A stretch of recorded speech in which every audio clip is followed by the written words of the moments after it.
Hello everyone, this is Beastly Eel here, and in today's video we're going to be doing a Marvel character spotlight on a variant on a very popular Spider-Man character. So that is going to be Mary Jane Watson from Earth 65.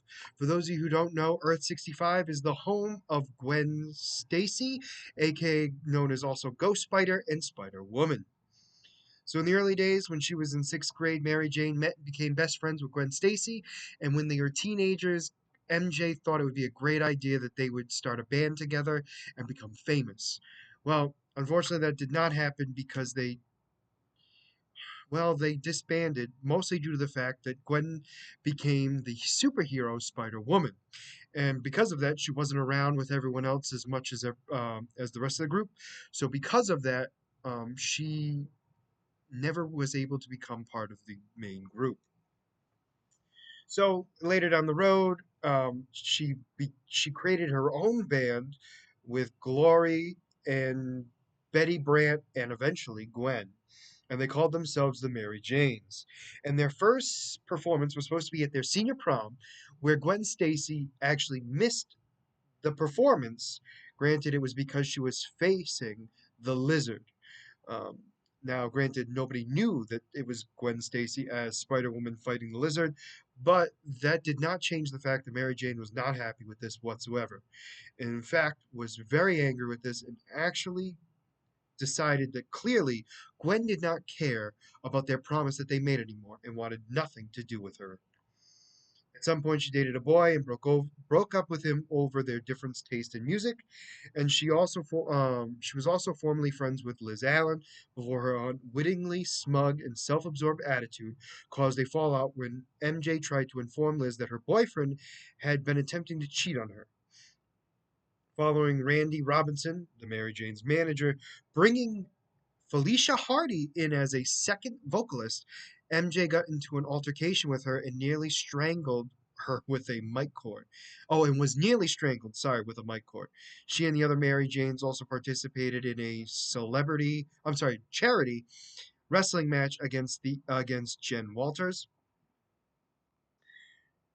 Mary Jane's frustration with Gwen always spacing out and everything else continued as time went on.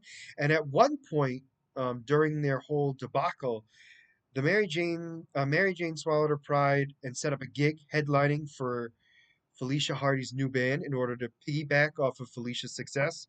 And though the gig turned out to be a disaster when the Ninja, which is their version of the Hand in this universe, which was led by Matt Murdock, attacked them. Despite deeply resenting Felicia, MJ fought back to back with her until Spider Woman arrived and drove the Ninja off. Mary Jane was also the first one out of all of the Mary Janes to figure out that Gwen was actually Spider Woman after she threw Frank Castle through a window. During this time, though, nobody believed Mary Jane whatsoever until she texted Gwen while um, while Spider Woman was actually on live TV. Um, with Gwen busy superheroing in Madripoor, MJ asked Glory to perform as the band's drummer at their next gig, leading to an argument where Glory once again threatened to quit once the gig was over. On the way to the gig, MJ was on an awkward run in with her ex boyfriend, who requested some records that she had borrowed. Um, and after doing so, she punched out a boy who was harassing Betty Brant, causing Glory to develop a crush on her. And soon after that, I should say, not Gwen, MJ and Glory entered into a romantic relationship. Following the stint in prison for her vandalism, MJ regrouped with the band with plans to go on a tour. Through her perfectionism and determination to recapture the Mary Jane's former glory, clashed with Gwen's PTSD, and she was unamused by Gwen's idea to become a hero for hire. And as the band's next big gig approached, MJ's frustration and anxiety over their comeback, as well as the jealousy of Gwen's superpowers, led to her lashing out at Gwen during a practice, even accusing her of trying to take over the leadership of the Mary Janes. When a piece of Gwen's malfunctioning symbiote accidentally attached onto her, the Mary Jane's next gig was thrown into chaos when Manwolf's gang bombed the venue. Gwen saved MJ from being crushed by falling debris, I should say. And MJ was furious when Gwen informed the band that she had decided to start attending university in an alternate universe, Earth 616. Chastising Gwen that the band needed her and leaving Gwen dismayed that she wasn't more understanding.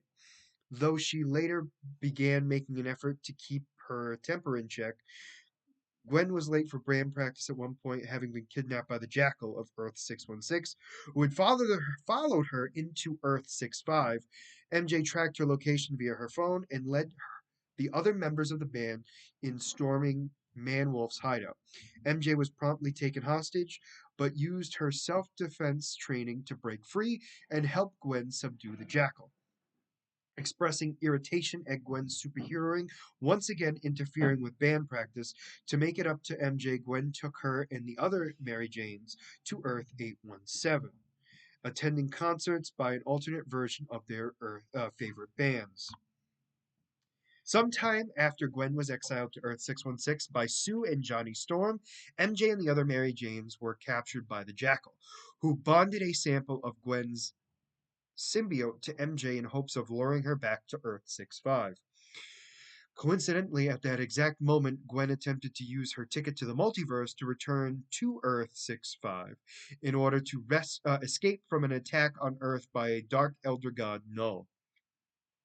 Instead of opening a portal to Earth 65, the amulet summoned MJ to Earth 616, using her and Gwen's shared symbiote as a conduit.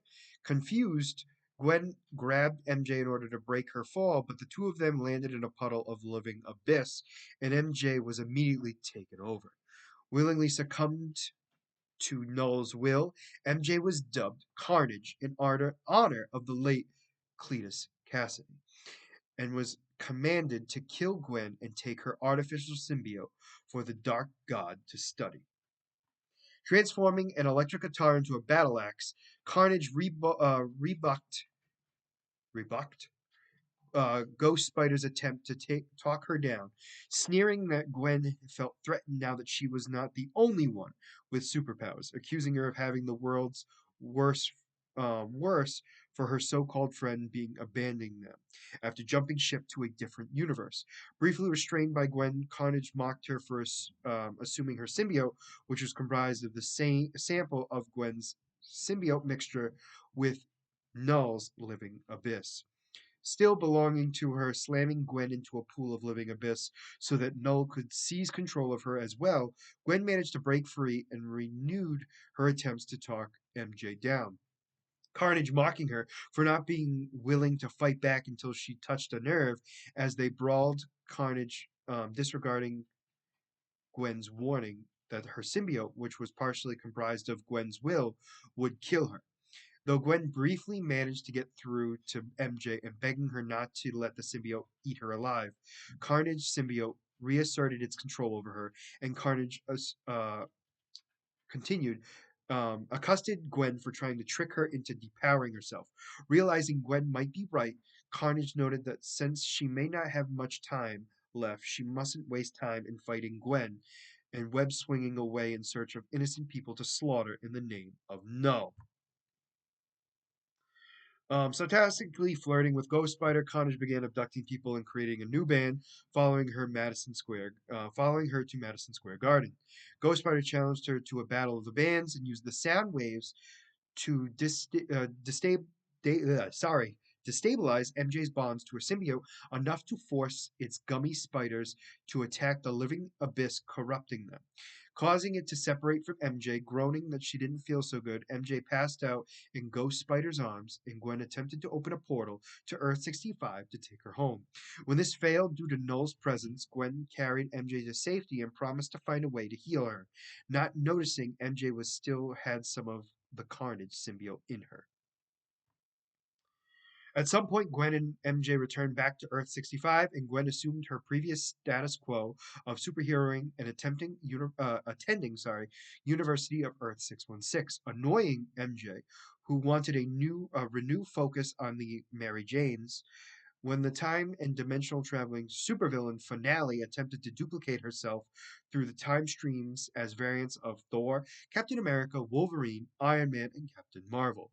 Gwen's ticket to the multiverse resulted in her being affected instead, turning Earth 65 into a dystopian reality.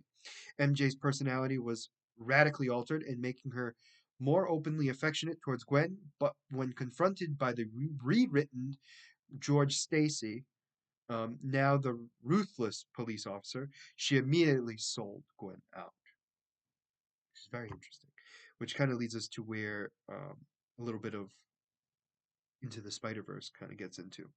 So her powers are seemingly the same as a symbiote. Her weaknesses are obviously the same typical ones that are with a symbiote, which is fire and sound waves, and she can create weapons out of almost anything. She has claws, fangs, and can project tendrils from her symbiote, and she also wields a battle axe formed from her electric guitar, augmented with her symbiote. So that's very interesting. Overall, her powers are very interesting. I thought this was an interesting thing overall because we very rarely see Mary Jane be a villain, and I thought it was interesting, especially though it was an alternate universe. But in the Ghost Spider universe, specifically Gwen Stacy's universe, that Mary Jane is actually the Carnage of that universe, which I find interesting. So I thought overall this is a cool character to see, and possibly, hopefully, maybe we see a variant of this in the future. Who knows?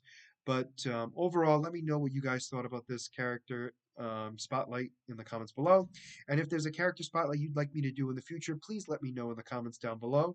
And as always, if you like the content you see, please make sure to like and subscribe down below. Other than that, this is going to be Beastly Eel signing out. Have a great night.